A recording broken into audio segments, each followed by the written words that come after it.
Hello, everybody, and welcome to the Game On Network podcast. We are now at episode 2. This is Chris, the Weekend Game Guy. Tonight, we have all the usual hosts. We've got Stu Fish, Mr. Dude 206. How's it going, Stu?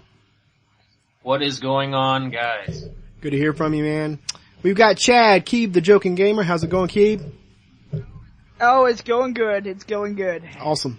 We've got Kevin, Chicken Wings. How's it going, Kevin? Constipated. I'm sorry, man. I really am. Yeah, doing good. It's late. Oh. I actually kind of fell asleep before the podcast was recording. Awesome. And finally, last but always least, Michael B, the Game Genie. Hey, Mike. Hey, how's it going, guys? I'm actually doing regular and not willing to talk about my bowel. And Mike was supposed to be absent tonight, but he ruined that. In all seriousness, Mike was supposed to be out busy tonight, and but hey, he ended up being able to hang out with us, and that's awesome. But we found a substitute, and so he's just going to be another beautiful Canadian on the show. We got with you the one, the only BurningToys. How's it going, man? It's going all right. How's everyone out here? I think I'm doing okay. I don't know about the rest of these guys. That's good. That's good. Yeah, I had hiccups for like 24 hours earlier this week, and I really thought, dude, I was really like contemplating. I'm not joking. Like I could see why people like kill themselves when they have like stuff like that going on. Like I felt like I was going nuts because I couldn't sleep, and then I woke up because when I hiccup really hard, so I convulse and stuff. It looks like I'm having a straight up seizure. I told you to throw I up. did. That worked. Dude, as soon as I threw up, it worked. You were right. I told you. You didn't listen to me. I wish I'd have done that way earlier. Anyway. Excuse me. So, before I go much further, I want to make sure that everyone knows that BurningToys' real name is Rich, so that when I say Rich, like everyone don't get confused at who I'm talking to. So Rich, why don't you, share a little bit about what you do? I know that you do the YouTube thing, so why don't you go for it? Yep, I do the YouTube things. Usually, pick up videos on there. Some other random stuff. I got a bunch of arcade cabinets, and recently I've been working on those. I maimed one, and I'm restoring an MK2. I'm making videos for both of those, so those will go up on YouTube shortly. That's pretty much all I do on there. It's all video game related. You'll see my cat sometimes not. I reviewed beer once. Just random stuff like that you would basically go hand in hand with video games. That's really it. Got a Facebook now. That's fun, I guess. And yeah. Yeah, we'll make sure everybody gets a link to his channel. He does, the NEO GEO problems, right? Oh yeah, I haven't done that in a long time, but yeah, he did that for a while. That's too. actually how I got introduced to your channel, because I'm a big NEO GEO fan, and that's fun stuff. And I'm real excited about this MK2 restoration, because that's like my favorite if there was one arcade game I had to have, I think that's the one. So. Yeah, me too. It's, I actually ended up finding it pretty cheap, and I decided, hey, why not? I had the board for a while, I just didn't have the cabinet, so I'm kind of putting everything together. And we'll see how it goes. So far everything's looking good, but. That's awesome. Yeah. That's awesome. Alright, so we've got a couple different topics to talk about tonight, and let's start with the first thing. We'll start with kind of Rich, you brought this up. And I think this is something everybody can think about out there in the world that might be listening to this, is as a gamer and as avid collectors, most of us are, if you could go back in time, what would you say to yourself? What advice would you give yourself? What would you warn yourself about? I mean, we can kind of go on and on about this. So if you could go back in time and see your younger self, go. Anybody, I don't care who starts. Okay. Well, first of all, I'd go back and I'd tell my high school self to stop hanging around with your friends and stuff like that. Not to stop hanging around with my friends, but basically focus more on school, of course. Because I didn't do too well in school, hence this is why I'm not working now. So I could have had a better job, but among other reasons. among other reasons, yeah. And Oh yeah, and oh by the way, yeah, your girlfriend is a lesbian. Dump her.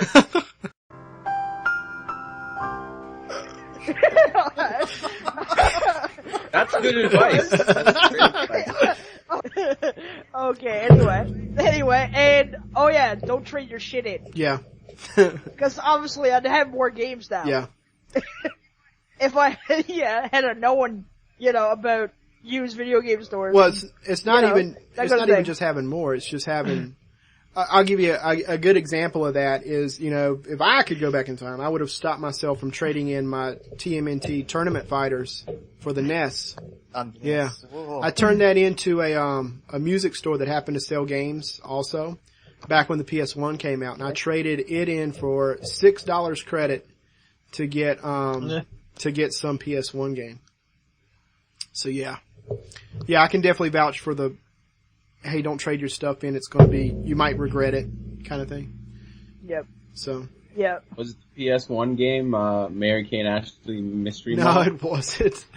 I think it was like Jackie Chan Stuntmaster or something like that. I think that might have been it. That's a good game. That is a fun ass game. It was. So, not the same value though as tournament fighters, but Yeah. oh well. True that. Arguably, TMNT Tournament Fighters is a stupid, terrible Oh, it's game. awful. The only reason I really want it is one, to complete my Konami goal, and two, it is valuable, and it would be nice. It would be really nice. It's one of those like holy grails to have in a collection. Well, at least for me it is, especially since I'm out for all the Konami games, Yeah. So it's definitely one that I really want, but it's going to be probably one of the, if not the hardest one for me to come by. So. Also, I think it's like the only fighting game that was ever out for the NES. I think it's the only official one. You've got other ones that are kind of like Karate Champ or whatever that kind of like dance in the realm of being a fighting game, I think. But. And then there's those, pirated Street Fighter games that were made for the NES, but those were pretty terrible. Yeah. Yeah. I've seen a couple of those in like emulation and stuff like that. They are pretty awful. So yeah. What about the rest of you guys? Anything that you would do? I would tell myself not to get rid of all that Sega stuff I had back in the day, otherwise I wouldn't either spend so much or try to hunt it down nowadays.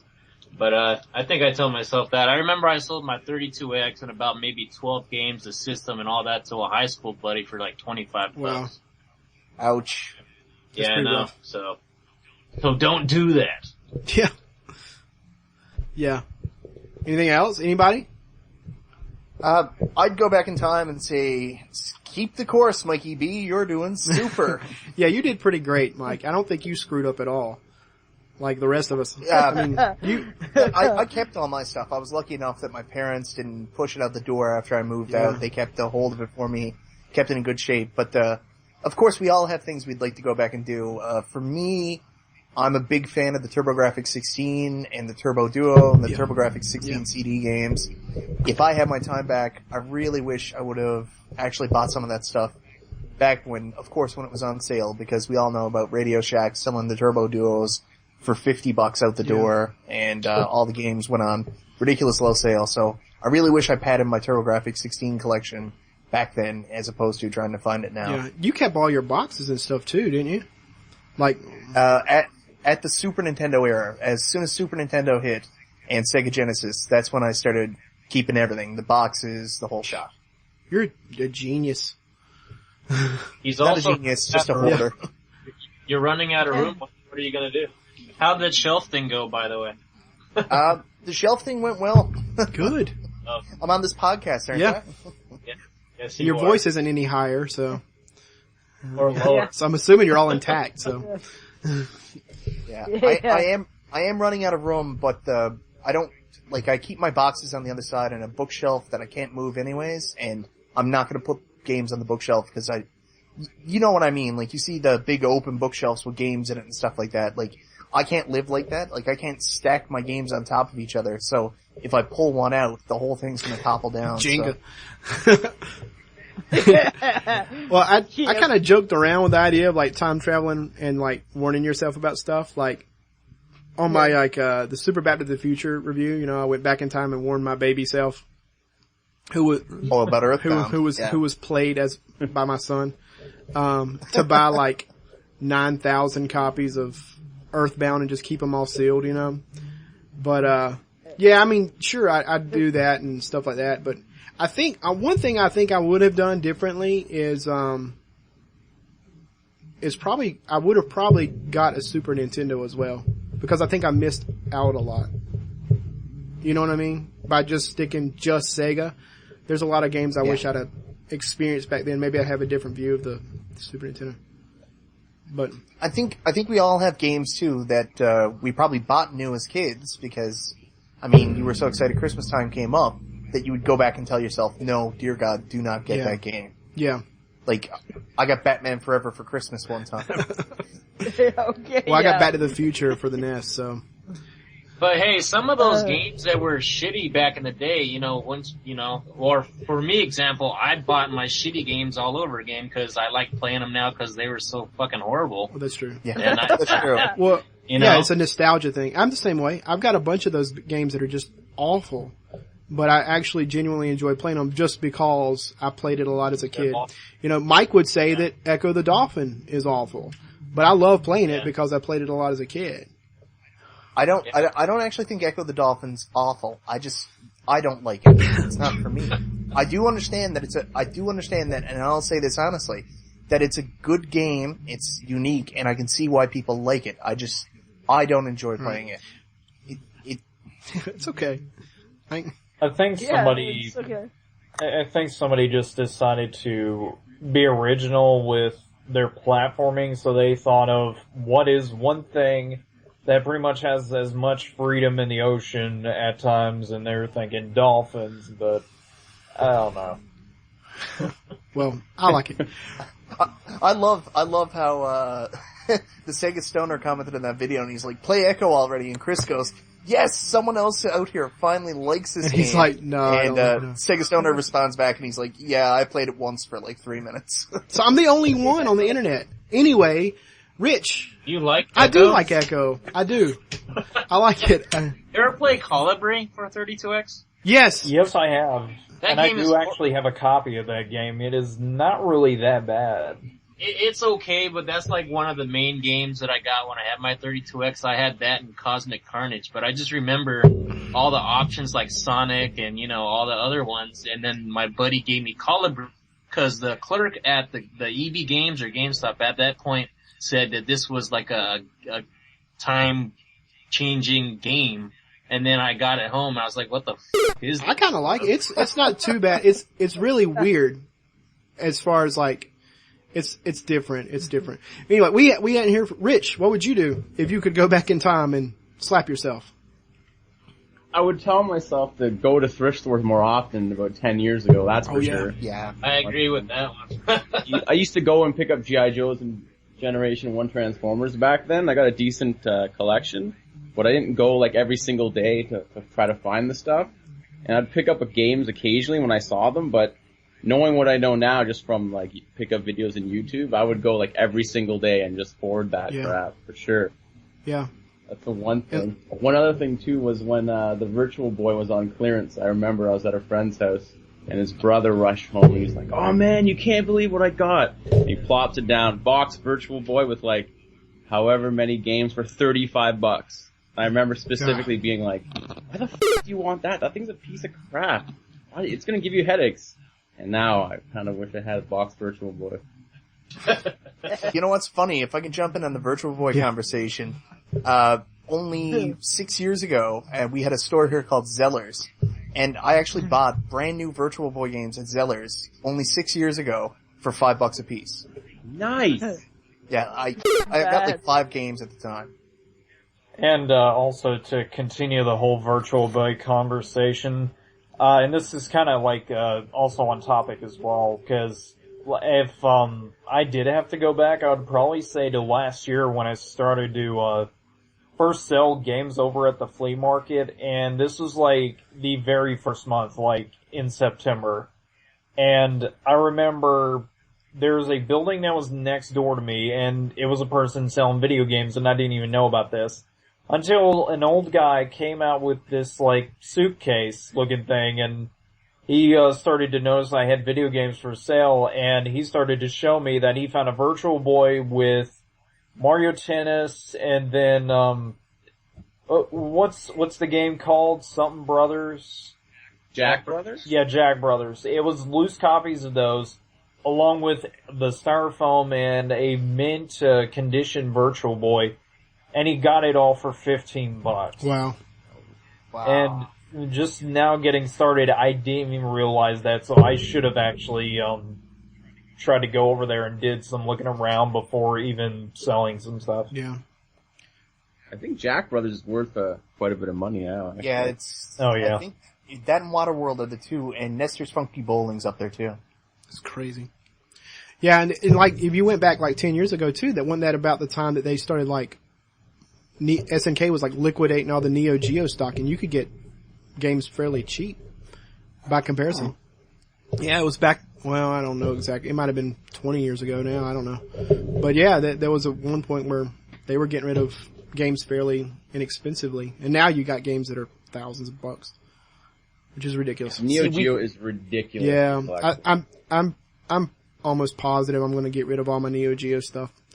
It's just, What? yeah, I mean, well, I mean, What? it's just so expensive to try to collect for, and you know what I'm saying? Yeah, that's like, true. Isn't Metal Slug like one of the most it's like expensive? $1,000 or something crazy like that, isn't it? Like, it's crazy. Chris, before you do anything ridiculous with that Neo Geo, keep me in mind, will you? Yeah. What? Let me send it to you. Just, Keep No, it I don't mean that, but before you sell it on the open market. oh yeah. keep, Give you a call.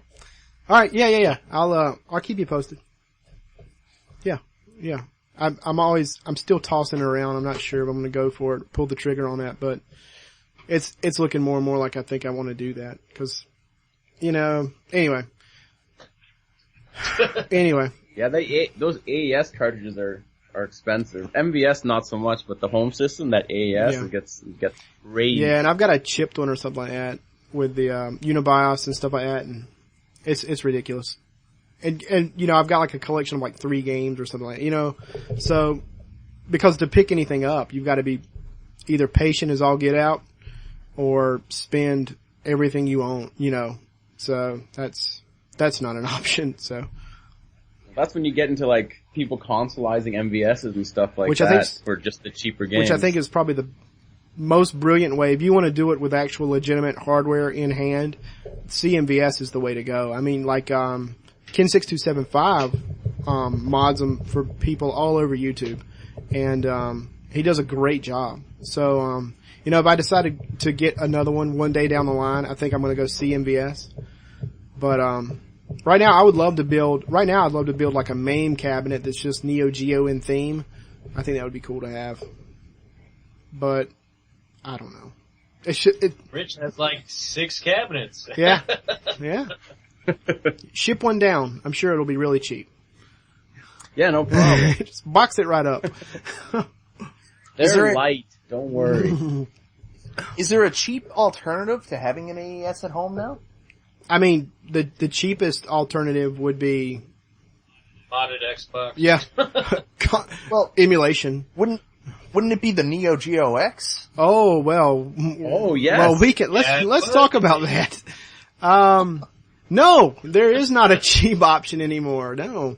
Because SNK put the hammer down on Tomo for that. Cause apparently the thing wasn't licensed at all. What? You're not serious. No. That's what the thing basically says here. It's, there was a cease and desist order placed out on Tomo for creating the, Neo Geo X Gold. And it is, Funny business. yeah, and if you've got one, that means you might have a collector's item. So, Sweet. yeah, but it's so funny because so many people were saying, there's a lot of, like Luke Morse 1, I remember him in particular, when he When he took it apart. yeah, and said it was junk. Like, he was like, this is junk, it's, No, it's not. oh, and Expensive junk. yeah, Yes. Yeah. A lot of us who bought it opening day, Stu, you got one too, didn't you? Yeah, I did. But we got it because it was sold as an SNK product. Right. It wasn't so much that this was going to be an emulator, because you know what? There's all kinds of them. There's little Sega Genesis ones that plug to the TV.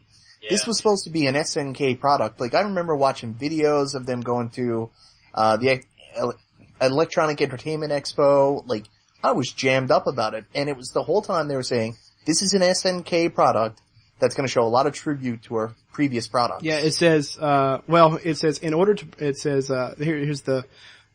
in addition, SNK has demanded Tomo immediately cease all sales of the SNK NEO GEO X arcade stick product being sold separately from the NEO GEO X Gold plug-and-play console, and remove the SNK NEO GEO X arcade stick product from the store shelves and online retailers in order to protect our intellectual property rights such as NEO GEO and SNK. Decisive measures will be taken against all unapproved NEO GEO X product not subject to the license agreement. So, see, they just can't sell it new. They can sell it used, right? No. You guys are missing out. What they're actually saying is the NEO GEO X Gold, the actual controller part, is the issue, not so much the handheld or the plug and play. So it's just the controller. Well, the arcade stick.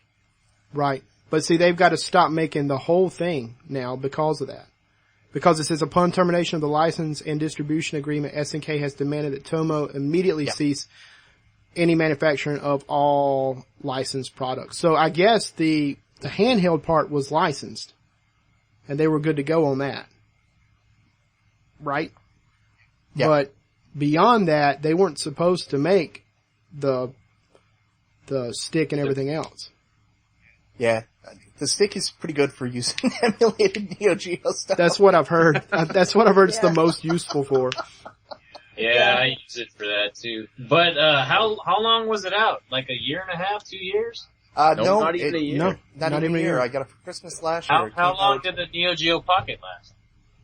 That's a good question. That's about, I don't know. Maybe the same? Yeah, I'm checking. That's a good question. But, you know, that's kind of cool and horrible at the same time. The way that Neo Geo came back, they tried, and like Mike said, there was a lot of like, publicity and all that other stuff, but, you know, we all kind of knew, or at least I kind of knew that it was gonna kind of bomb, but we basically got it as in respect for the Neo Geo, you know what I mean? Yeah. But, and then, all that hacking and modding stuff came up, and then, you know, we're like, okay. And then they were thinking, and then it was surprising when they released that Mega Pack or whatever it's called. But the big issue, or the kicker, I think, is that when you try to do the freaking firmware update, it was so buggy that people were just complaining, and maybe that's what finally got them like, hey, we need to stop tarnishing the name of Neo Geo or SNK, so we need to stop this right now. And so, boom, there they go. But, you know, even the sales kind of dropped a little bit afterwards.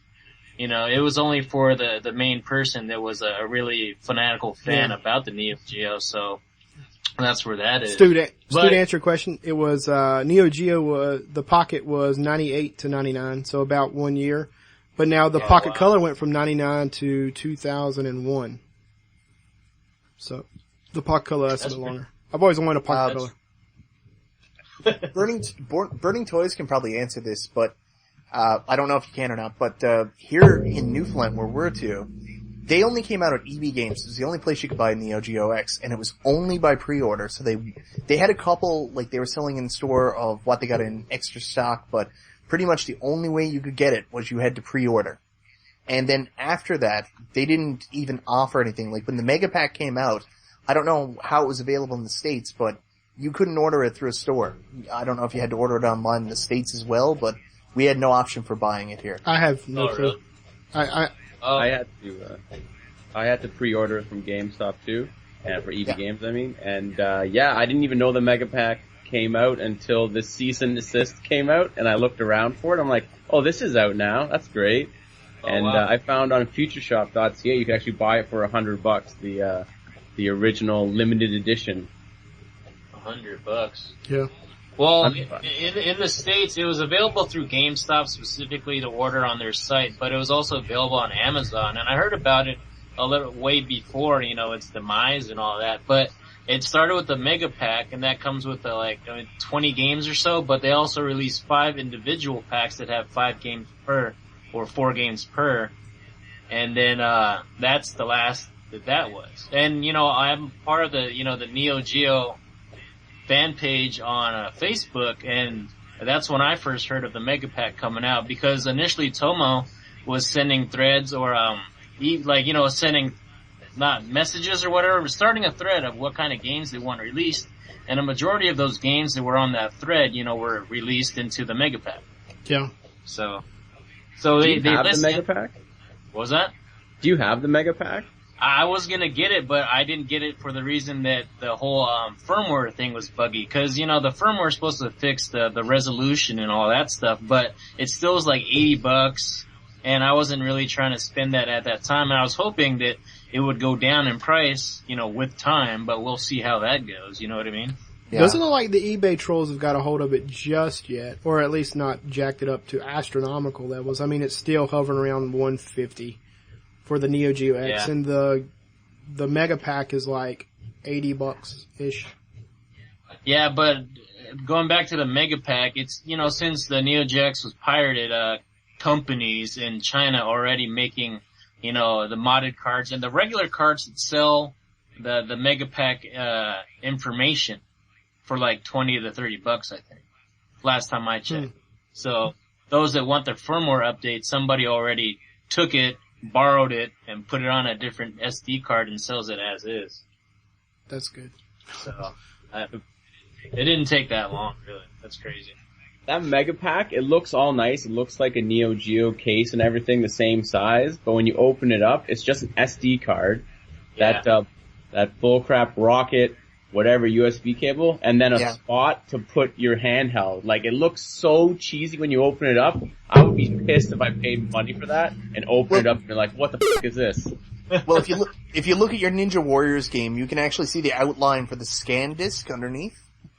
Oh, really? Wow, really? I never even noticed No, that. no, I'm only joking, but that's what it is. I mean, it's not like it's a non-proprietary, it's not a non-pri, I'm gonna say this wrong, like, Nintendo, I mean, that's what they're using. They're using SD cards, but they're using, proprietary products. Like, they invented this themselves that nobody else, but I didn't even open my Ninja Warriors card anyway, so. I think that was the initial concern I had was, it comes with a game, so we were like, I'm excited to see how they package the game, put everything together. And it was in a normal SD card, like the exact same way you would buy an SD card. It was in this cheap cardboard piece with a plastic thing over the SD card. I mean, everything about it was cheap. That's ridiculous. The only thing they changed was 2 pins. They switched 2 pins around. That's it. That's the only thing that's really proprietary about those SD cards is 2 pins switched around. That's it. You can run 2 wires on any SD card and boom, there you go. Wow. Yep. When I first, yeah, it goes into the whole looking into it thing, but when I first got it, I plugged that thing straight up to my computer and seen what was going on. But, it was kinda interesting what happened. Who would do such a thing? I don't know, who would put videos up and then have the BIOS run? That's weird. Who does that? Also, I find it ironic at the time of this recording that Alpha Omega Sin just uploaded his video about his rant on SNK asking them to stop selling those. Yeah. I love Alpha, but just once I'd like to see him do a video where it's just like a happy rant. Like he just rants about how much he great. loves puppies. And Capcom. So if you listen to Alpha Mega Sin, who are we kidding? He doesn't listen to this. Who knows, mate? Anyway. Let's see. Yeah, I really wanted one of these for the sole fact that it was branded Neo Geo and it was pretty much advertised as Neo and Geo. I'm a fanboy. I mean, what can I say? But, I mean, from what you said earlier, I have questions about how much input SNK actually had into this. Yeah. They cashed the check. Yeah. Yeah. Yeah. And it's probably more like Stu said that, they saw that things were going down fast and they were like, well, let's pull out of this deal real quick. Time to back Yeah. up. Let's make Chris somebody too. Please. Hey, SNK, it would change your life, I think. It's unfortunate because I wanted it to be a big, great thing too, but when you actually get into the guts of it, it's one of those like cheap Chinese open source handhelds with a little click, what is it, the analog, the microswitch click stick on the side. That's really it. Yeah, like the 110 billion in one little plug-and-play thing. Yeah. Unfortunately, pretty much. Yeah. Was it the PCP, the PDP, the P, whatever it's called? It's basically, it's pretty much just the same thing. They basically name it a different thing every time, and it's basically the same thing. I've said basically way too many times, but they just rebrand it as something different every time, and then they just sell it off as a product. Like the iPad. Yeah. I'm gonna tell you, like, I honestly didn't buy it for it to be a handheld device. Like, I fully intended to leave it in my charger and just play it on my TV, but it doesn't look good no matter which way you put it on, which TV you put it on. I put it on, my LED TV through the HDMI, it looked terrible. Like, the colors always look off. Like, the brightness, there's something wrong with it. And then you go through the AV connection on a standard CRT TV, the way it's supposed to be played. It's not stretched out and it doesn't look weird, but the color it's still dark. It's got like this darkish tone to it. I can't get it fixed. Yeah, how easy is that to plug into that? That thing looked really like screwy to try to get that into the... Yeah, we know a guy, Justin Goodwill Hunter, that broke his doing the exact same thing right away. Because he was drunk. Well, that's possible. If you follow Justin on Instagram, like every second picture is beer. That's funny. Yeah. Well, it's a good way to advertise. Also, that's something we may need to try doing is beer chasers. Yeah. Yeah. NL Food Hunter. Well, we can do we do Game On Network podcast drinking games, you know. Every time Keith swears, someone's got to take a shot. Or whenever he makes a gay joke. Yeah. Oh, a gay joke. Oh, okay. Oh, yeah. Yeah, that's crazy. Yeah, I'm actually somewhat sad to see the Neo Geo Pocket go, or whatever this thing's called. I don't even know what it's called. See, the Neo Geo X. Well, you should hang on to all your Neo Geo goods to remember. But see, I don't have enough goods to like even justify remembering anything. You know, yeah. You have Ghost Pilots. I do have Ghost Pilots, and that's a lot of fun. But my case is in terrible shape. I need a new. I'm already thinking like I need a new shock box. But if I get rid of it, I don't need a new shock box. I just need to get rid of it. You know, pass it on to somebody that wants it. So. I'd say if I were you, I'd get rid of the games, but I keep the actual console. That way you can get the converter for the MVS carts, and that's basically your CMVS. Yeah, right a lot of people have told me to do that too. I've had a couple people say that the converter, either do the converter or the CMVS. But now some of the CMVSs are sweet, man. Like the one that's like made out of wood. Have you seen that one? It's like $800 though. So shoot, that's crazy talk. To a guy with no job, you kidding me? $800? No. How much your AES is going for nowadays? I think they've gone up since I bought mine. Someone told me. See, one on Craig's for like $7, but it had a few games with it. But still, no thanks. Yeah, that would be. See, that's the other thing about it is like it's a pretty popular item right now, and I know that if I struck now, I could get some primo coin for it. You could probably get a CM. Go ahead. Look at it this way, guys. Like, you're all talking about the OG, but right now, there's only the one system in my mind that is constantly going through my head, constantly eluding me, besides the original Xbox. Mike knows this, because we talked about this one, like, all the bloody time. The Dreamcast. I need to bite the bullet and just buy the damn thing. Oh, for a second there, I thought you were going to say the Hyperscan, but never mind. That's the one I'm after. That thing is horrible. I'm going to trade my Neo Geo for a Hyperscan. That would be a bad friggin' move. No, but I love Hyperscan. I just need to get a Dreamcast. It's my favorite console. I'm so nostalgic for it. It gets me so hard. I need to get a Dreamcast. The worst bloody freaking. You know, you kind of. It's not even funny. Sega Stoner would like tell you if you got the Dreamcast, that's all you would need. Like honestly, because like aren't there like 1,000,001 different emulators and everything else? Yeah, for it has Dreamcast. Apparently, I don't agree with that. I'm going to be honest with you right now. Like, yes, there's tons of emulators and you can play everything on the Dreamcast, but if you're the kind of person that doesn't like the Dreamcast controller, and I know I'm probably going to be raked over the coals on this, that's not that great an experience, actually. What? I love that controller. No, I'm kidding. I love that bloody No, controller. I like the triggers on it a lot. Heck, I swear to God, if it was legally able to marry inanimate objects, I'd marry that damn thing. I like the Dreamcast controller for playing Dreamcast games. I didn't like it for playing NES, SNES. Yeah, I can't see it being very easy to use for NES titles or Genesis especially. Like, what would I even do with that? Like, that's weird.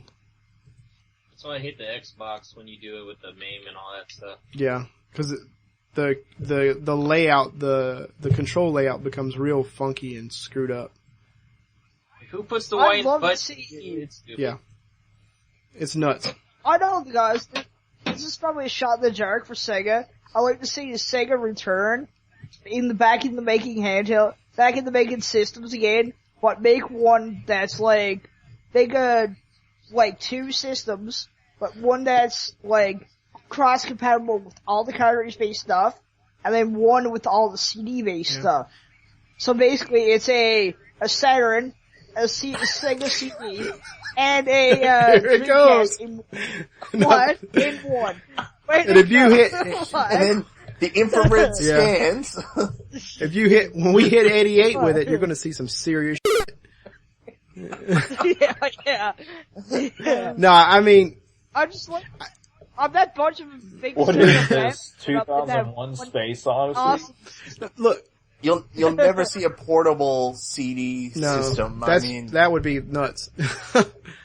Actually, it is possible to make one homebrew, but as for a legitimate company making one, it might be possible. Yeah, I think, and this, look, this hurts me to say it, but I think that we can all safely bet on the fact that there will never be another Sega console. Ever.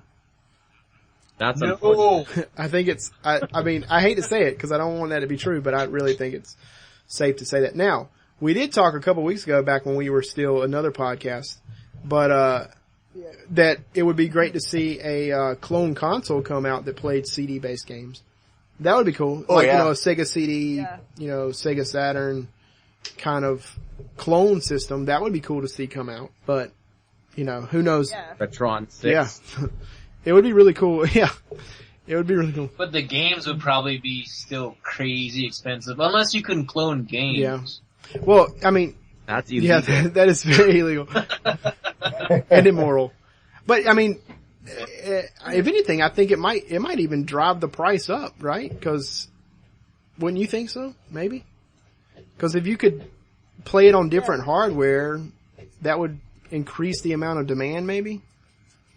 I don't know. Yeah. Mike, you know about money. Probably. You have some.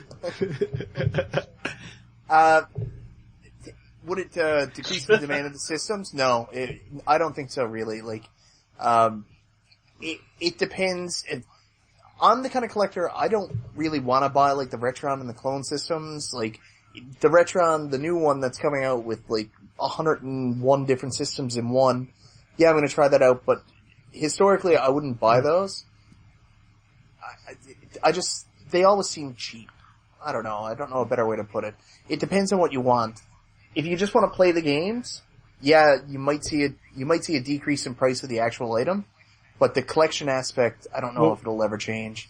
Plus those systems, I mean, I don't know about the Saturn so much, but like the Sega CD and, there was just so few sold compared to other systems. Do you think it would increase the demand for the games?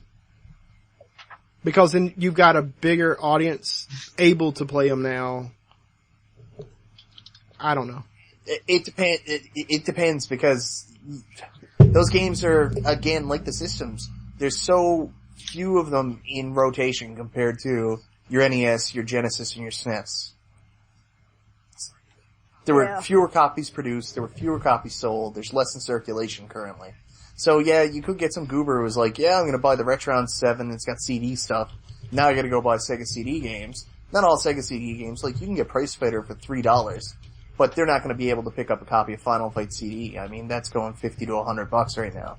Not everybody's gonna go out and grab that, I don't think. You'd really have to be pretty hardcore about this wanting them. Yeah. I wonder how well those clone systems actually sell. Oh, there's a lot of people who buy them. It drives me nuts because, especially the clone NES systems, the pin connectors are so cheap. Yeah. And then they're like, oh, I don't understand why my system fell apart so quickly. Yeah.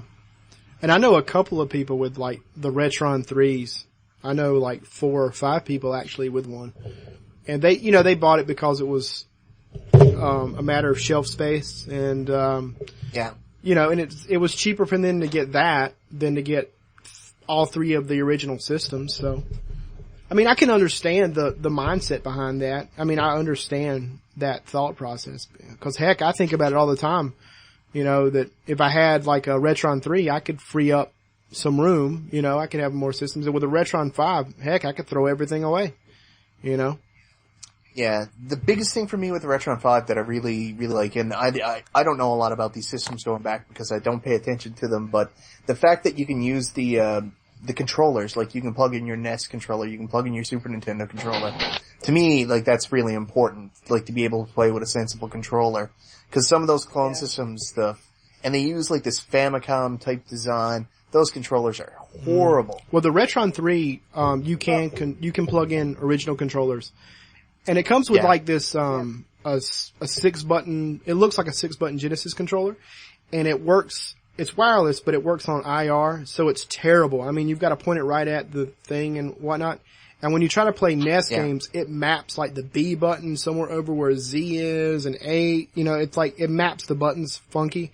So, it's terrible to use the pack in, but if you get an original controller, they work okay. I mean, my brother has one and it does well enough to, if you're the kind of guy that only wants to just play it for the fun of playing it and you're not going to be nitpicking over, you know, there are some graphical glitches in it.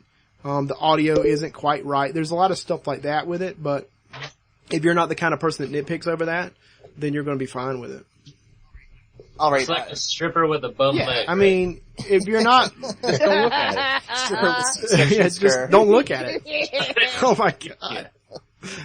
Also, the face is kind of off for What's some gonna reason. replace town where you can actually see that? All right. Here's the reason that I've turned so kind of off on it. I have a friend of mine who lives in Alberta. He's originally from Newfoundland, and we've been friends for a while, but we disconnected. And he started writing me to say he found me on YouTube, heard about my videos, and now he's going to collect Nintendo. So he will message me 3 o'clock in the night and say, I just bought Bonk's Adventure on the NES for $300. And I'm like, oh my god, you know, congratulations. You have Bonk's Adventure. So he's willing to shell out massive money for these games.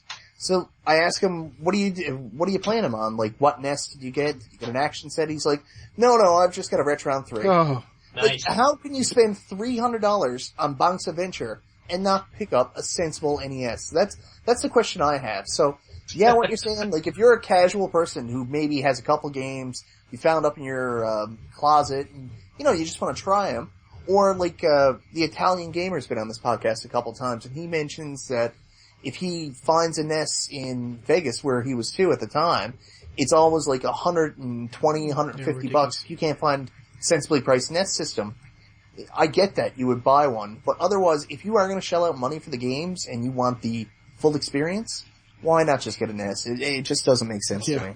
Also, speaking of which, if people that are listening to this right now that are looking for a cheap and affordable NES system, buy it from the Game On store. We sell them for $40. Plug. Yeah. Plug. That's reasonable. I mean, Yeah, absolutely. Yeah. I mean, I don't know. It is crazy talk to think. Shameless plug. It's crazy talk to spend $300 on a game and not be willing to shell out, 40 and heck even $70 for a console, Yeah. Yeah. I mean, heck, But even that, $70 for an NES, I think. oh, that's a lot, way but, too much. I'm with you. That's ridiculous prices, but still, I mean, if you're willing to spend $300 on a game, That's I very mean, you true. should be willing to shell out, heck, spend $300 on the console, why not? Get a sealed one, that way no one's ever messed with it. Just open it up and do it, I guess, when did the Retron 1, I guess, show up? Was it like within the last 5 years or before then? Was there a Retron 1? Because I'm just curious, is it because the prices are going up, that's why these clone systems are becoming more and more popular? Or is it just convenience? People just want to walk into a store and be like, oh, this is new, pick it up the shelf and buy it? Or I think it's because maybe the licensing, either expired, so they. Oh yeah, the patent. Yeah, so they had the Retro Duo, they had the Retron, they had the FC Twin? The FC Twins. Yeah, they had all really of those. terrible. The Yobo and all them other companies, and then it's having a progression where they're actually getting kind of bigger, better, but still, it has that, fake feel, but that's only, if you give a kid now the Retron whatever, and if you get a kid a Nintendo, he's kinda gonna want the new stuff, cause he feels the same way either way. Yeah. You know what I mean? Yeah. I don't know. The whole clone system thing, it's a good idea to keep things alive, I guess, but it's also, we're not gonna have the old retro systems for a long time because those are eventually gonna either break or so it's kinda good that they are making these clone systems to, so people can play their shit. That's a good point, Stu. I mean, most of this stuff, when it was released, they did have a, life cycle on it of 20 years. I mean, most of the games with batteries, these batteries are gonna last between 5 and 20 years. I've got quite a few of my games that, I've got, I had a Legend of Zelda that I just sold it because, the battery died and I couldn't keep a game save on it, And, I thought about opening it up and changing it out and putting a new battery in, but, is it worth it to me to go through all that? Not really. In the grand scheme of it, it's really not worth it to me. So, I didn't do it. So I just sold it all. Yeah, you gotta buy the game bits and everything to open it up. Oh yeah. Fortunately I had somebody, send me just out of the blue, Old School 81 actually sent me the bits and a box copy of Legend of Zelda. So, it's a classic series edition, but do you guys want to talk about Legend of Zelda being sexist, racist?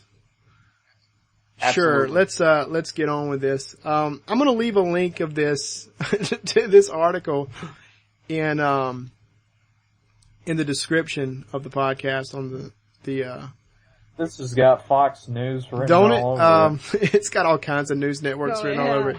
I think it's got everybody written all over it. So there's an article. I'm gonna link you guys to it. The writer basically railed Ocarina of Time and pointed out all these different things that made it, sexist, racist, classist. Some points I remember like how the young guys, the guys that are training with like the blacksmith or whatever are like all lazy and stuff, and the only person that's actually working is the old guy. Young men work these days, don't have any ambition. I'm trying to look for some other stuff in here that was like really ridiculous stuff. Anyway, so what do you guys think? Do you think Ocarina of Time is racist, sexist, classist? Hell no. Why not? Why not? Because, I don't see anything really sexist, anything racist about the game whatsoever.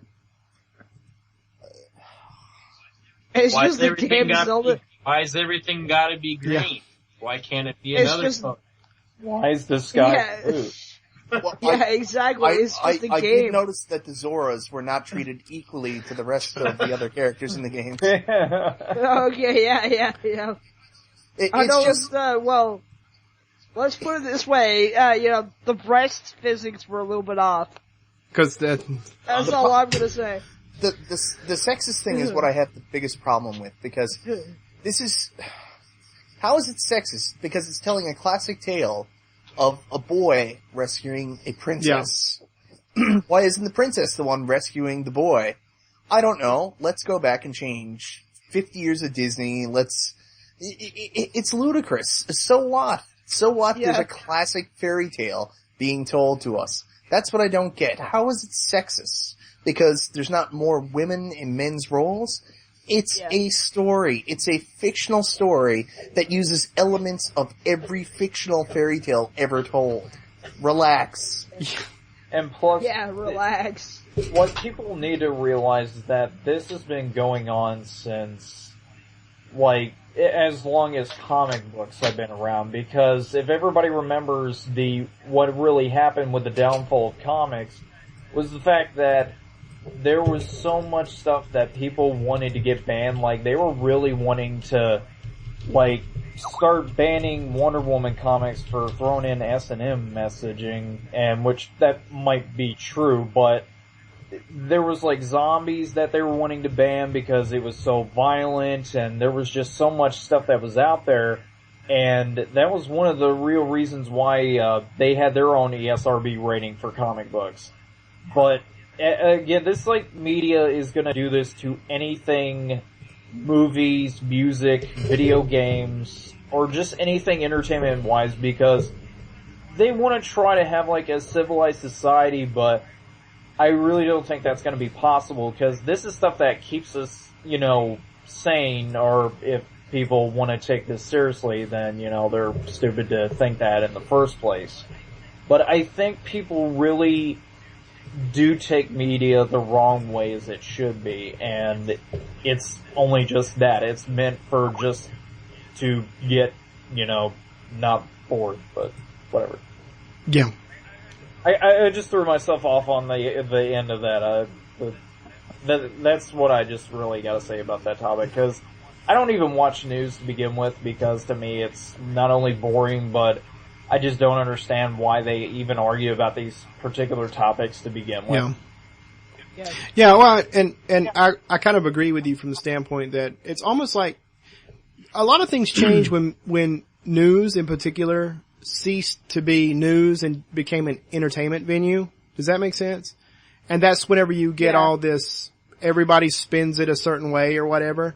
So the news media is kind of like a tank of sharks. It's always looking for something to jump on. I mean, it's right now, one of the big things that everyone's all about is the violence in video games and how it's causing people to kill people and stuff like that, People will friggin' argue about anything. What's next? Porn. How come the girl doesn't finish on the guy? Why is it always the other way around? Actually, Mike, I'll give you a link later. I just want to say that this website that posted this article, I just went to their top stories, and two of them, one is 18 too young for porn, and 2, Christian delusions are driving the GOP insane. So that pretty much shows you what type of website this is, so that's it. That's all I have to say. It's ridiculous. Yeah. I don't think so either. It was one of those things when I read it, I was like, oh, I've got to show this to the guys. Cause, it's ridiculous.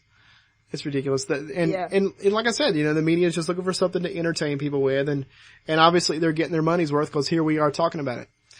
So. Yep. Get those page views. Yeah. Get those page views. They won. They got me. So. Yeah. Chris has also got 5 stacks of Examiner and Star News next to him. Wait, this isn't real? Yeah. Yeah. What are the worst beach bodies anyway? I'm really curious about that. I've been wanting to know. I would say Hulk Hogan style, pretty much. Well, yeah. Well, now that he's selling his belt, $600, that's it? $600. Yeah. I'm gonna get that belt, be the champion of my house. Walking around all patting it and stuff like that. Well, If you actually look at the first No. picture- Well, what you probably need to do is, once you do get the belt, bring it with you to MagFest, and we're just gonna crash the retroware panel and be all DX style and getting up in their grills. What I want, Oh, yeah. what I want is, Yeah. Mike to come walking, like, this heavy metal intro music to start playing and Mike come walking in the bedroom patting the belt, And for whatever reason, Mean Gene is like in your bedroom now, like commentating. That would be the best. Undertaker music in the background. Awesome. That's gonna be our 1 year anniversary special, is a crossover with retroware. I thought it was going to be Mike. That's an anniversary special. Wow. Wow. Oh my gosh. That went downhill quick. All right. Well, let's, why don't we talk about the top three? And, right now, as many of you know, if you've listened to this podcast, all one episode that we've had, we do a top three segment where you guys can send in a top three topic of your choice. Now last week, to give us both his blessing and a topic to talk about, Ed T1138 came on board and, gave us a topic that was kind of, difficult, I think. We had a hard time. Yeah, it was a tough one. We had to do a lot of soul searching. Basically, my most important one was the fact that Key beat me down hardcore on a video game. I'm still, I did. Still struggling with that, Key. I ain't gonna lie to you, but anyway, I stopped you like I didn't get to stop my ex. Let's put it that right. way. But, in other words, you got butt. Well, there's that. All right. Anyway, Holy God. What did I miss? me and Key played.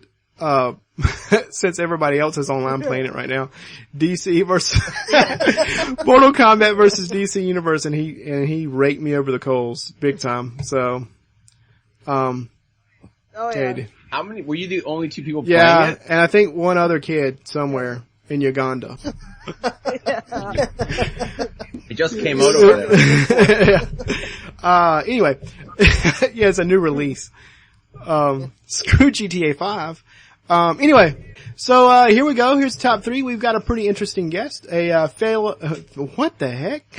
A fellow contributor to the Game On Network sent me an audio file with a pretty interesting topic. So here it goes. Hey guys, Xander here from X's Gaming Podcast. I want to take part in the top three segment you guys just started. And the top three segment I wanted you guys to discuss was, what were the three games that you feel accomplished that you finally got to beat? My top three would be Castlevania, the very first one on the Nintendo. Still to this day, it's a hard game, mainly because of those tricky jumps and those nasty Medusa heads.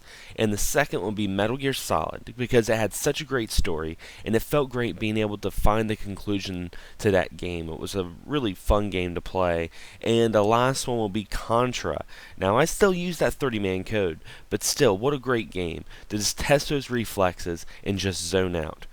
Man, those were all Konami games. It's kind of weird. But anyways, keep up the great work. Love the show, guys, and happy gaming.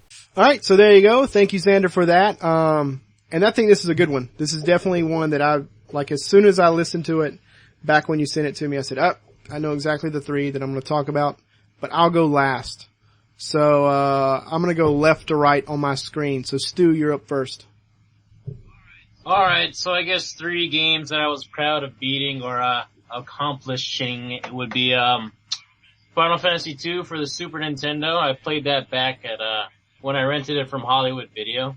And that was one of the games where you had to pay $3 each week and hope that your save file was not erased each week. Oh man. So, by the time I rented it, I don't know, the third week, finally beat it. So that was one. Number two would happen to be frickin' Zelda on the Game Boy. Cause I played that one over and over. What is that called? Link's Awakening, I think? Yeah. Link's Awakening. Yeah, that was an old favorite. And, it was back when I actually beat games, which are like RPG/story based. But I guess just to add something recently that I beat,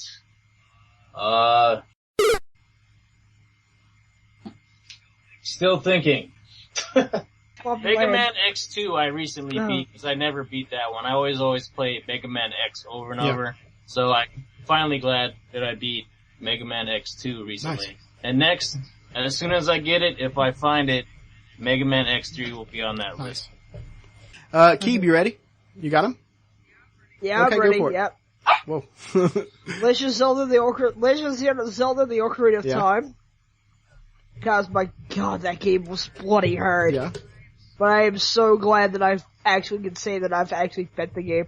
Nice. Then Super Mario Brothers 1 and then Super Mario Brothers 3 straight after it. Nice. Mike. Yeah. First and foremost is Mega Man 2. I've owned the game ever since I was a child. I got stuck at the stupid Dragon Boss. But I did get past the Dragon Boss when I was a child using the Game Genie, using an invincibility code through the Game Genie. The only problem is, you get to one of the Wily bosses where you have to use crash bombs to blow up these friggin' doors to get into the things. And you don't have enough, like, basically crash bombs, because you have to die and go back and do it again. So once you have the invincibility, you can't die, so you can't get past the stage of Mega Man 2. So I've never been able to beat it. And only last summer I came back and I finally went through without the Game Genie and managed to get all the way through Mega Man 2 and finish it last summer. So that's number one. Nice.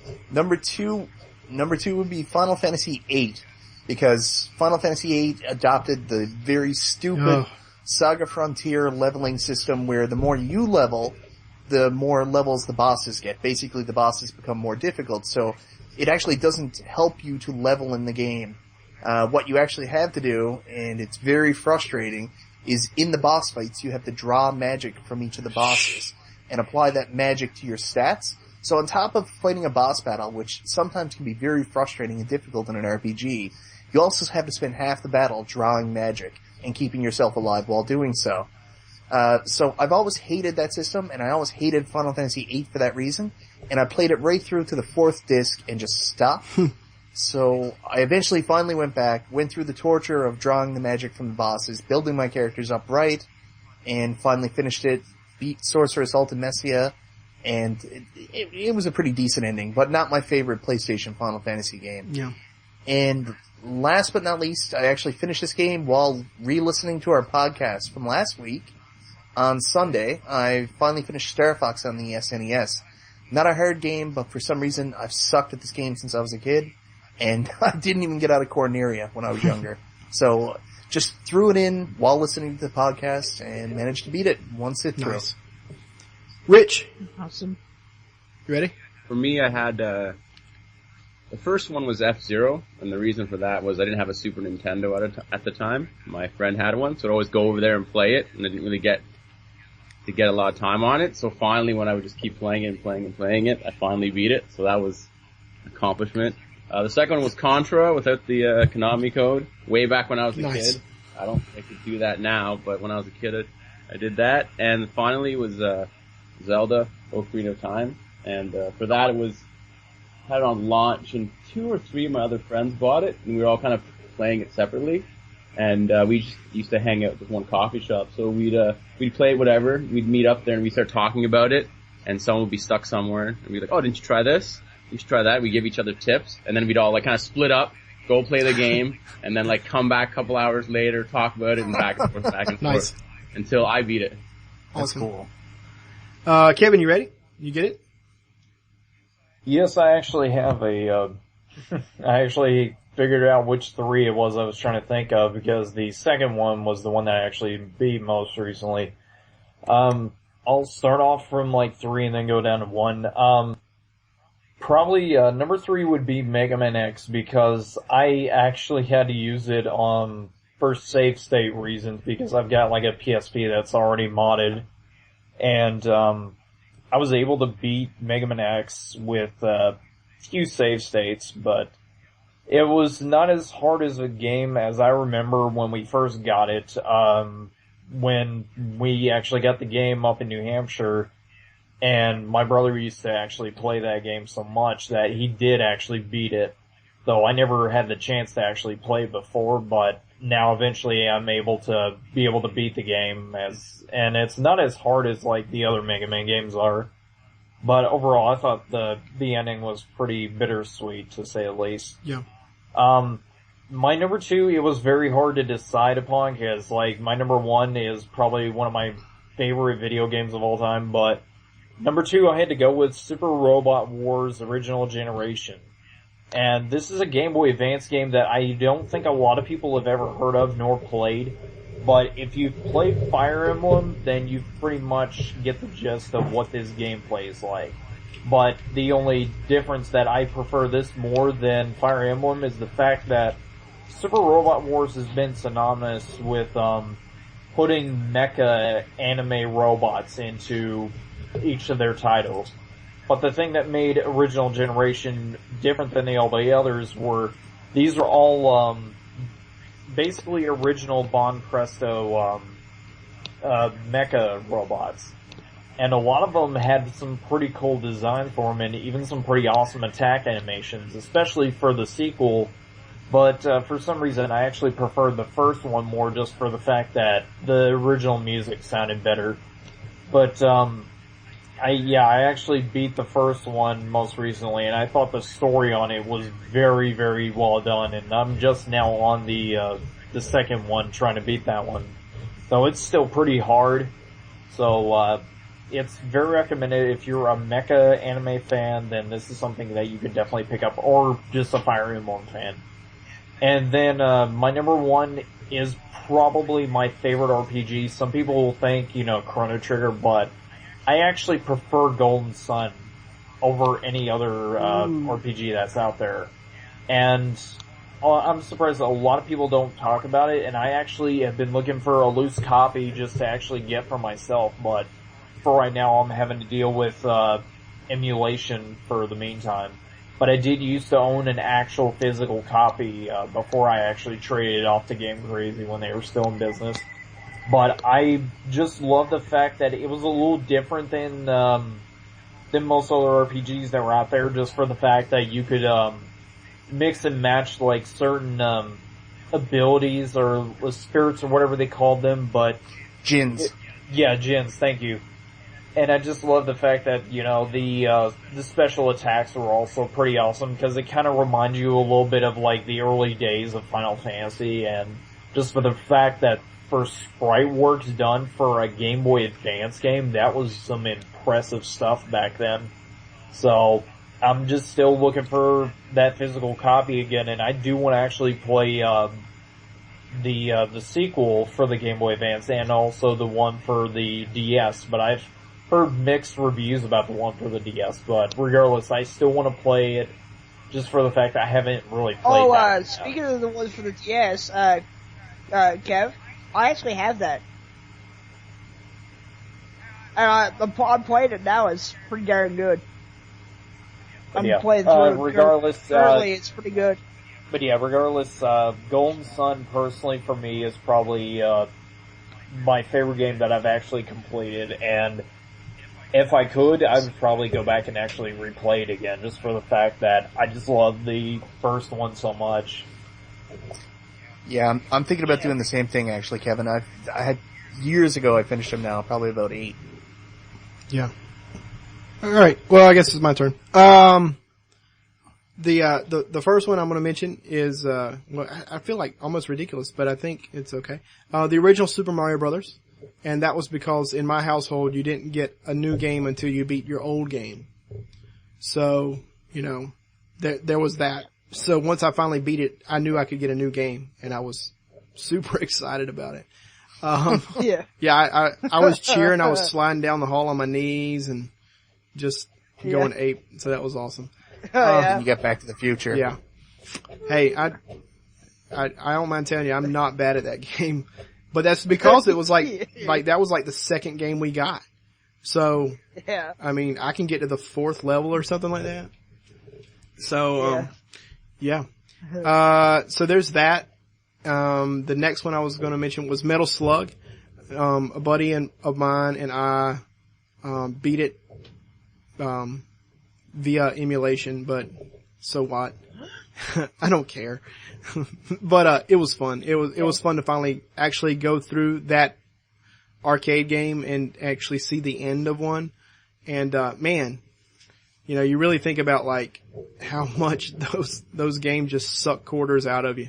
Oh yeah. I can't imagine. Oh, yeah. I can't imagine anyone actually finishing an arcade game in an arcade with money, unless they're just Oh, yeah. like freaks, like Billy Mitchell freaks or something like that. That just, you know, Yeah. are naturally just gifted at it, or you Yeah. go buy one and set it to free play. I just can't imagine. Yeah. I can't imagine anyone spending that much money. It would cost so much money. But it was fun to finally beat that. I was really happy about that. And then the last one was probably the original Silent Hill, because I had to beat it twice because That's a tricky game to play, though. yeah, and it was fun too. I mean, and I had some really crazy like spooky experiences when I played it. But like the first time I played it, I forgot to get the pink goo or whatever in the bottle. You know what I'm talking about? That gives you the good ending. And I got the bad ending first, and I was like, well, crap, you know, so I had to go back and redo the whole thing to get the good ending. And once I finally got the good ending, I was very proud of myself, because I not only did it once, I ended up doing it twice. So, because I had to start all the way from the beginning, because I had saved over my good save point. I do that a lot. Like, I have a lot of those times where I just, like, goof up and accidentally save when I didn't mean to save, and mess up my good save file. But anyway, those are my three. And Xander, thank you so much for sending in your top 3 topic. If you have a topic that you want us to do a top 3 for, you can send me the audio file and or the video file. You can make it as a YouTube video, and I can handle it from there. I actually have an email address that I'm taking specifically for the top 3 topics, so you can send those there. I'll make sure a link, or at least the address, will be down in the description of the YouTube video. If you want to make a top 3 video response yourself, you can head over to the Game On Network website and leave your link to your response in the comment section of the post. So that's the top 3 segment. It's now time for Keeb Speaks. Keeb, are you ready? Yep. Go for it. So anyway, like, right now, Saturday I'm actually getting my 3DS, but the thing is, it comes down to it that I still haven't decided which one to get. Whether I should go get just the regular or get the XL. Go XL. Yeah. Yeah, go big or go home, man. But it's money-wise, you know what I mean? But it's your birthday. I'm not even sure how much money I'm gonna have. You know? And buy a ski mask and a pack of beer. Till the more night. We'll get you a 2DS. Right. Then. Get a 2DS then. You can save some money there. Just not down to Walmart. Well, they're not out yet, but right? Well, I did an unboxing. You can check that out first. Stu did an unboxing of a 2DS too. Yeah, it was actually 2DS. What? Shh. Spoilers. Don't tell anybody. It's a secret. It's a secret. Yeah. I can't wait to see what he does for PS4. Yeah. Xbox One. Or Xbox One. yeah. Oh, the jokes are endless. So you, so you don't know. Well, Keeb, I think you answered your own question then. Like, if you didn't know whether to get a 3DS or 3DS XL, and then I tell you, hey, go get an XL, but then you're like, well, I don't think I'm going to have enough money. Well, then I think that's the answer to your question there. That if you don't think you're going to have enough money, don't get the XL. Obviously, get the one you can afford, or get the one that you can afford to buy that. And do you have any 3DS games, or do you only have DS games? I only have DS games, but I am planning on getting a game. So that's what I want to do. I want to get the one that I know that I'm going to have enough to get one. Plus at least 2 games. Well, then I think that the regular 3DS is the answer to the question there, because you'll know you've got enough for that, right? Yeah, exactly. Right? Right. But the thing is, there's 2 games that I want to get. I want to get Mario Kart 7 and one of the Pokemon games, right? To start off, but here's the thing, there's other games that I was considering too, and neither of them are down to Walmart right now. Well, then just hang on to your money and. So I guess I'll have to wait. I guess I'll have to wait and get those at a later time. Yeah. I'll get those around Christmas for myself. Yeah, it's called patience. It's a good thing. Yeah, because it was only like I think Super Mario 3D Land, well, that's a good New one. Super Mario Brothers 2, and Ocarina of Time that I was tempted to get. Yeah. And then Resident Evil Revelations. Yeah. Yeah. Because I love Resident Evil and I heard that game's supposed to be good. Yeah, I've heard it's pretty decent. I kind of want to get it. Yeah. Yep. So you're good on that, or you need any more advice? Yeah. Okay. Yeah. Just want to make sure. Yeah. I just want to know, like, Mike, what do you do? Do you, like, have the 3D on or off or, like, somewhere in the middle? I used to play all the time with the 3D on, but generally now I play with it off. It depends on what game it is. Like Super Mario 3D Land, if I'm going to put that back in, I'll probably leave the 3D on. But if I'm playing something like Tales of the Abyss, I left it off like pretty much the whole time. Okay. Did it add anything to Tales of the Abyss? Not really, just headaches. Right. Like the virtual boy? Like the Actually, some games, I find I don't know if it's my eyesight, because I told you I have the stigmata. Yeah. Or, oh yeah, so do I. So you get nails pierced to your eyes? and other places. Okay. But, yeah, I've got astigmatism in my left eye, so at times it seems like you have to hold the 3DS exactly in one spot to get a clear picture when the 3D's on. And some games like Kid Icarus is like all over the friggin' place. Like the controller, it's too hard. You just want to turn the 3D off. It's the only way you can play it sensibly and get a clear picture. Yeah. Because the 3D effect ends up becoming a blur if you just turn it to the side a little bit in certain games. Yeah. They don't have Virtual Boy games on the 3DS like in the eShop, do they? No. Why not? There's only so much red and black that can come out of that 3DS screen. But you know, they could like re-release. I've been thinking about that. Like they could like re-release the those flesh out the games. Does that make sense? Like actually, Does anybody else here have a Virtual Boy or has played any of those games? I've played them. Yes, I have. I've played them. I have one. Yeah, like Mario's Tennis is good, and Wario Land's good.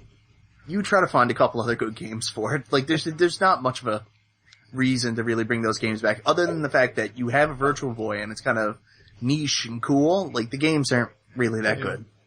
But those are both Nintendo I products. agree. yeah, You can bring it back and just be like, hey, young man, look what we used to do. Look at that. And cheap, $2. It's free money. yeah. I mean, I don't know.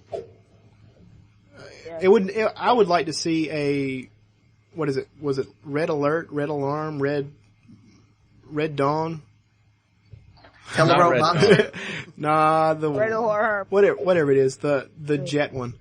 Red Alarm. Yeah, it would be nice to see that one like actually textured, because I thought that game had the potential to be a decent game, except for the fact you didn't know anything. You were like, the idea was good, if that makes sense. You know, to have a 3D flying environment like a Star Fox, that'd be cool. You know, but that's essentially what it was, in a way. Yeah, but now I really want to play Teleroboxer. Oh yeah, I also wanted to plug. Yet there's going to be another edition of Saturday Night Hangout as of Saturday night, which is my actual birthday, and Keeb will be drunk.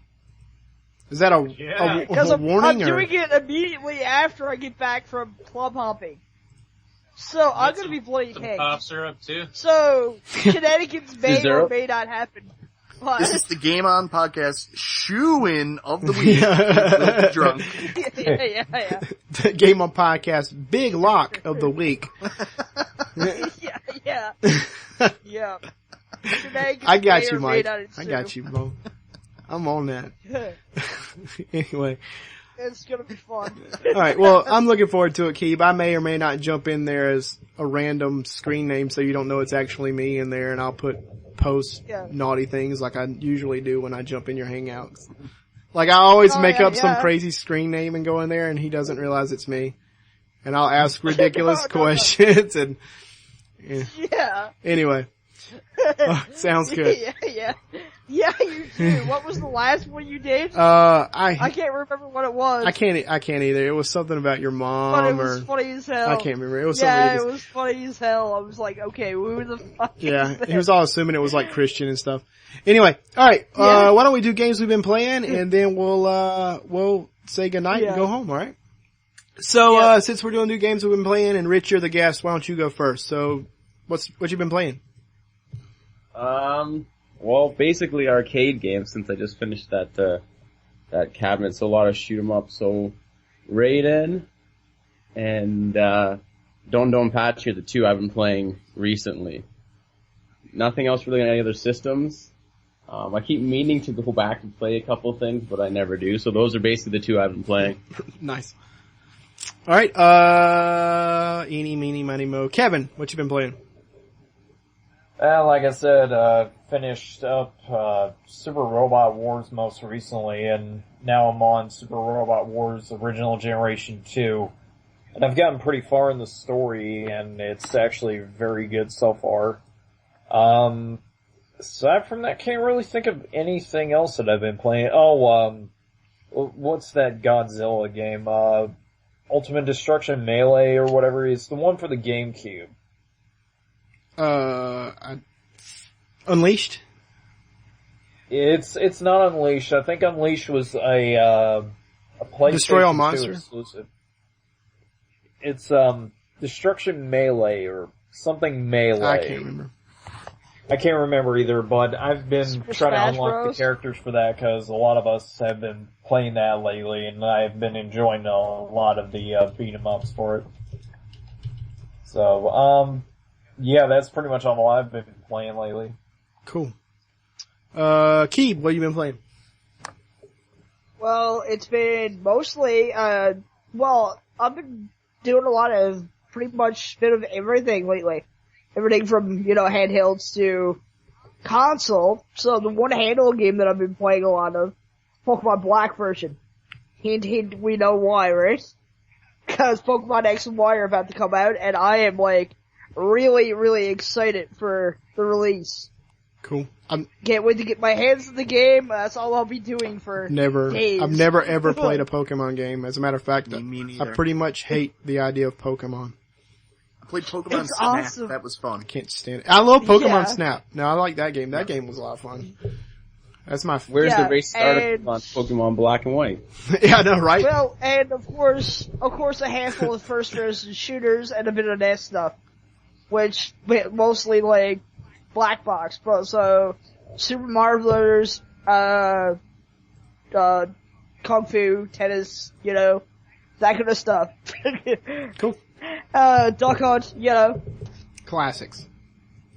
yeah, the classics, Gotcha. Stu, what you been playing? I have been playing a lot of Super Nintendo lately. Your sick video setup. Yeah, I know. Working on that. But anyways, the games, Super Game Boy, I've been playing Sagaya, which is a shooter for the Japanese Game Boy. So that's basically, what is that, Darius Twin? So I've been playing that a little bit on the Super Nintendo. Cool. Playing Tekken Tag, the first one for PS2. And then just a lot of just random games. The Zelda Wind Waker HD I got recently, so I'm just, in and out of that. And then also on the Vita, I'm just messing around with Final Fantasy VII again just because I'm trying to, slowly level up every other day to, just bullshit on it basically. Not try to beat it, Awesome. Mike, you're up. I too have been playing Legend of Zelda HD Wind Waker Zelda. How was that funny? I don't know. And, at first I was absolutely in love with the game. I was like, man, Wind Waker was the best Zelda ever. I don't know why people had a problem with it. And you get to the second stanza of the game after you get your Master Sword, and you've got to go to the 2 dungeons. And I remember why I didn't love this game, when it was on the GameCube, because it becomes a massive search quest that's very unguided, and you've got to do a lot of sailing and picking up treasure. But also the 2 dungeons that you do aren't your typical classic Zelda dungeons where you get a new power and you go on or a new weapon. You actually have to take somebody with you, you have to take the spirit guide through the temple with you. And I just found it very annoying. So I'm still enjoying the HD remake, but I can remember why Wind Waker, even though I love the art style, isn't so high on my list for Zelda games after revisiting these 2 temples. That's for sure. Also playing Tales of Xillia, which I'm having a lot more fun with now that I've restarted it, and I'm playing as the Milia character, because she actually has a sword. Cool. Been playing Star Fox on the SNES. I played that, like I told you guys earlier. Also picked up a new game that was in one of Metal Jesus Rock's Super Nintendo Hidden Gems games called, I'm going to say this wrong, but it's like Musaya? Does anybody know what I'm talking about there? Musya. Oh, yeah. I've heard of this. Yeah, so... Or Musha. Musha. And it's like ancient horror game, and anyways, the game definitely has some interesting elements, but I find it really difficult so far. The horror from the game is actually trying to get past the first level. And outside of that, I also played Night Trap for the first time on the Sega CD the other night. And I don't know what I'm doing in Night Trap. I'm just looking at a couple girls, and then the guy gets on the screen and he goes, "You're not taking this seriously. Transmission ended." How can I? How can I? Yeah. That it? What I played recently. Cool. It's called Night Trap. I've pretty much only been playing arcade games because I'm trying to come up with some ideas for future videos and stuff. I played Haunted Castle, which is essentially the arcade version of Castlevania. Holy crap, that thing is butthole hard. Like, I mean, it's ridiculous. Like, you only get one life, and then it's a continue, and you can only continue 3 times.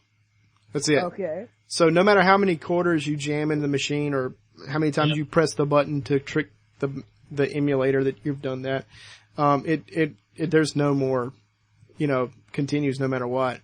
So it's like a big fat waste of time. And there's 2 versions of it. There's like version K and version M. And I think M is the one that's ridiculously hard. I mean, I couldn't finish the first level on, M. But the K version, in the M version, they have like bats that fly in the same pattern as the Medusa heads. And they have they spam the screen with them and stuff like that. So you can kind of imagine how ridiculous that gets. And all the enemies take like 4 hits versus 2. And anyway, the K version is definitely much easier. But I played that for a while. I played, Nightmare in the Dark for the NEO Geo. That may or may not be important to remember that I played that game, for a later thing this month. Halloween. Maybe not. It may, who knows? So that happened for a while. I also played a couple other games. I played, Jackie Chan, in the Fist of Fire.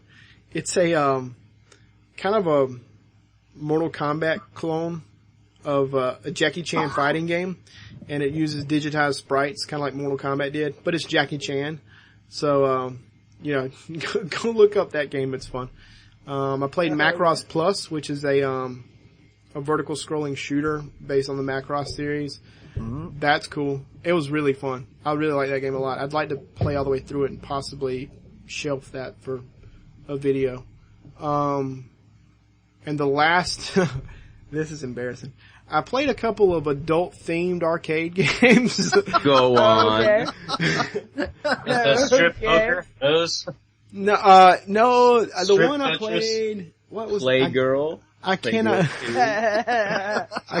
remember the name Gal's of it. Panic. There's one game, I can't remember the name of it, that you jump through the water, you jump down in the water and you jump back up and it flips over these tiles, and basically when you're all done you get a picture, and the picture gets progressively more scantily clad. Wait a tick here. Wasn't your wife out of town this week? What? Anyway, so You know the name of it. I really can't remember the name of it. If I could remember, I would totally tell you guys. And then once you finish and you get through the last stage of that level, and you get to the boss battle, so to speak, and you have to move the joystick. You have to move the joystick back and forth vigorously. Really? To oh my god, I can't hold it in. That's what she said. defeat the boss, so to speak. And it's a Defeat the boss. yeah. It's I'm Oh, gonna have to look through my arcade titles to see if I can find it and let you guys know, because I know you really are dying to play it. But yeah, that's all I've been playing this week. There's one of those games, arcade games, where it's like a tree, and you're a woodpecker, I guess, and you're pecking at the wood, and you basically have to clear the tree away, and then there's a scantily clad young lady behind the tree. I forget the name of it too. Quality. Interesting. Now see, those are arcade games that there's to be home ports for, right? Oh yeah. I can tell you some games. To go check out. So what you guys think? Customers and fans, beat 'em and eat 'em. Alley Cat, you know. Beat 'em and Eat 'em is the most ridiculous name for a game. Yeah. Yeah, it is. But I'm thinking about using that, maybe one of those for an arcade overview video. I'm totally lying. I'm not going to use one of those for that. Dude, But, there's your April Fools. That's your April Fools one. Just start with one of those and then cut to a real one. Yeah, that would be, that's not bad. Yeah, that'd be kind of funny, yeah. It was crazy. I found this list and I was like, I wonder if I have those. You know, I started like scrolling through and sure enough, there it was. And so I had to play it. The list you compiled over a year. You had to play it all the way through to the last level? Yeah. Well, you know, what's the point then, right? Because I've got unlimited change and unlimited continues, and I had to. And who doesn't want to look at digital? Who doesn't? You know. Really? Yeah. Anyway. Alright, well now that I've pretty much embarrassed everybody thoroughly. Okay. Well, we've done this far too long, I think. You guys ready to sign off and say goodnight? Yeah. Sounds good. Well, that has brought us to the end of another edition of the Game On Network podcast. We thank you for checking us out and listening to us on YouTube or iTunes or however you choose to get a hold of the podcast. If you're not subscribed to the YouTube channel already, please do that. Make sure you go check out the Game On Network Facebook page. Make sure you go check out the Game On Network website. There's a lot of great content on the website. I think we're growing the number of contributors that we have all the time, and I think more and more we're going to be a contender, you know. So make sure you go check out basically every avenue that you can to connect with us, and we'd love for you to make comments on our videos, make comments on the website page, things of that nature. So I'm going to say goodnight, and it's up to you fellas to say goodnight yourselves. So there you go. Oh, Rich, thanks for being on the show, by the way. Yeah, guys, thanks for letting me on the podcast, and have a good night, and beat 'em and eat 'em. Good night, guys. Thanks for listening. Right. Good night, guys. And I'm no longer constipated. Nice. Oh. Nice. Until next time, good night. And hey, Chris. Yo. Did you play RC Pro M2 today? Yeah, I played it twice. Sweet.